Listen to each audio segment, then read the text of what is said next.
Yes, Mindy. Oh no, that was really excellent. Okay. That was excellent, helpful. Okay. Good. Thank you. Here, Jim is saying, is the formless the same as emptiness? Yes, I would say so. The formless is the same as emptiness. Now,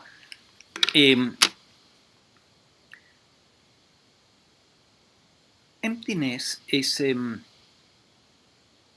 term that perhaps I would reserve it to an aspect of consciousness.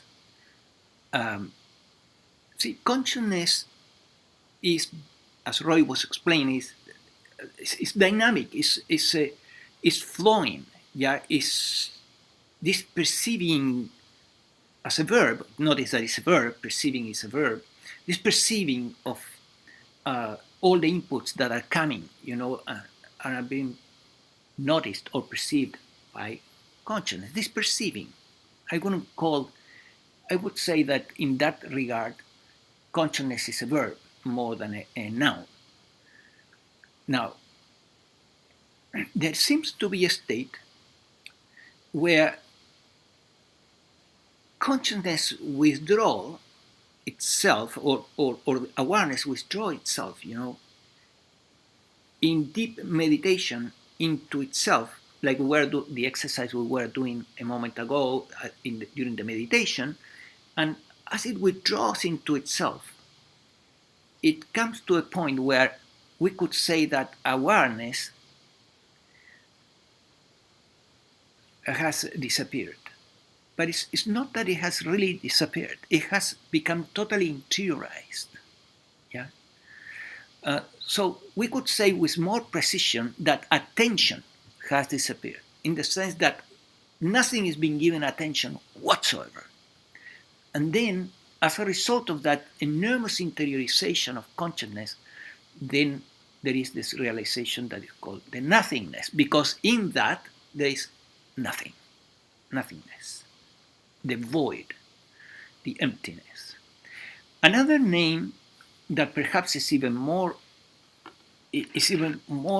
productive and beneficial would be, instead of nothingness, beingness. Because the only thing that is not gone at that moment is beingness. Oh, beingness. Beingness. Beingness. That is not gone. Attention is gone. The objects of perception are gone. The sensory inputs are gone. Everything is gone, but beingness is there. So beingness is the best name, probably, better than nothingness or void, to describe that state. And it has been called, if I remember, something like Sahaya or Sahaya Samadhi. Sahaya Samadhi, right. But again, we are talking about the same, the formless, but the formless flowing out or flowing in, yeah, inwards, and staying inwards. That would be what people call nirvikalpa samadhi. So Roy is saying that people call this nirvikalpa samadhi. Oh, yeah, I think that these are a little bit of, there's quite a few definitions there, like, because, for example, in the teachings of Yogananda, which were the teaching that I learned some of the things, nirvikalpa samadhi was reserved, in fact, not for Sahaya Samadhi, which is the total interiorization in deep meditation, but the total identification with the divine in the activity, in the middle of activity, meaning Samadhi in the activity. Yeah. Oh, that's not typical yogic.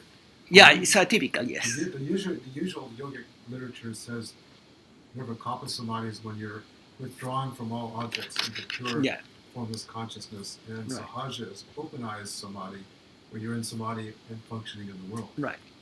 So Roy is saying that would be, Yogananda might have been an atypical definition. But anyway, these are definitions. It's just that. And these things are experiences available, and That's all. The pursuing of spiritual experiences is something that I would say that it's not desirable, because it will put you in a spin, turning you into a seeker again. Yeah. So once the awakening happens and you realize that never was me, it's a good idea to stop the search.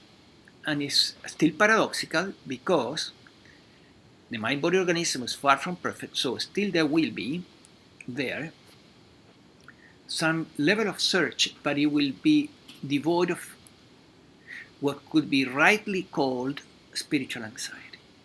The spiritual anxiety of having to attain or obtain some particular spiritual experiences or group of spiritual experiences, which is something that kind of accompanies every seeker throughout their search. It's kind of a quiet desperation, and trying hard and meditating so much, and it's not happening, and all of that, that is a whole mental conundrum around seeking that creates a lot of unhappiness.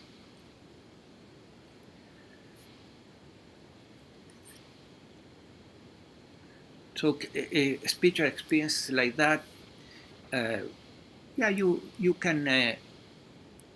can summon them, create the intention. It would be nice to have them, and perhaps meditate and see if they come to you, but in a relaxed way, without any straining or discipline to, I have to attain this is my salvation, my salvation.